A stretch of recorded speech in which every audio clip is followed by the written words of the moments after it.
When you take a look at the economic uncertainties, are you seeing shifts in how people seek jobs these days? Well, economic uncertainties are cyclical, they happen, and so the place where we really focus on at LinkedIn is connecting people with opportunities at scale.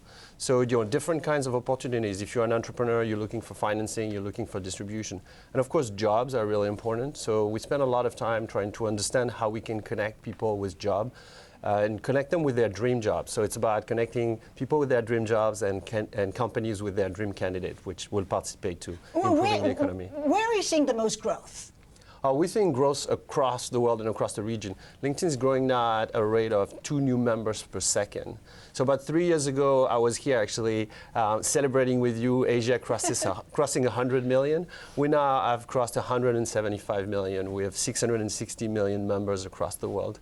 In Asia, we see a lot of growth with students and young professionals, which is really representing the youth of India, the youth of Southeast Asia. And so with 10.5% youth unemployment across those markets, we think our ability to fluidify the market, help connect those youth with the right companies and the companies with this talent pool is very valuable.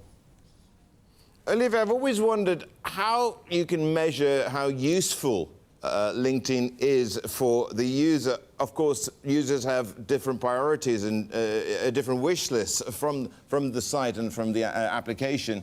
Tell us a little bit about how you could measure that. It's really this notion of opportunity that I just mentioned. And so we're helping people close things like their network gap. How do you leverage your relationship in the most efficient way? We're also helping companies figuring out how they can connect with those individuals. We now are a principal participant in also lifelong learning, learning and development. And so people now have access to 15,000 courses on the platform that they can use to acquire the skills that they need to get to the job or to get really efficient in the jobs that they are in.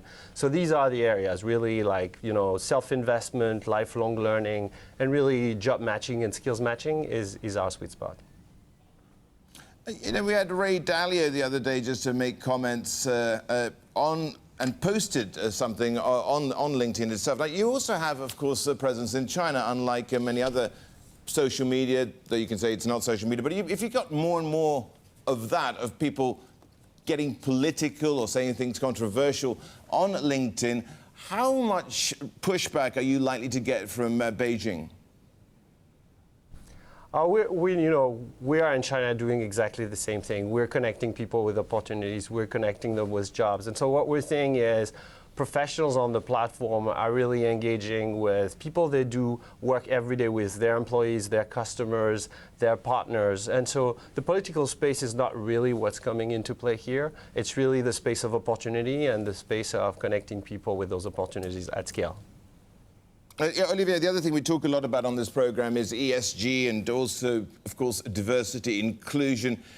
You claim you foster that. How do you do it? This is really important to us. And I think in terms of diversity, the first thing you need to believe in firmly as a group and as a company is that diversity wins. And so we believe fundamentally that diverse team win, and that if we have a more diverse team, we'll serve our members better, we'll serve our customers better, we'll serve our shareholders better. So that's the first principle. And also we've come to realize that our membership is diverse. And so if we want to build the right products for those members, we have to have that diversity. So concretely, in Asia, we're now very close to gender parity with 40% of our leadership at the company that is women. And we're looking at all other forms of diversity, beyond gender, racial, sexual orientation, and of course, introvert, extrovert, people with disability, because those people are on the platform. They're using LinkedIn every day. And if we want to build the right product, we need to understand how they're going to use the platform and what's the right way to do so. When you talk about social media platforms and tag, you have to talk about disruption. I mean, even within the talent recruitment space, it is being disrupted from the likes of Hyatt in San Francisco, for instance. How do you view that? And are you disrupting yourself before you get disrupted? I think we are.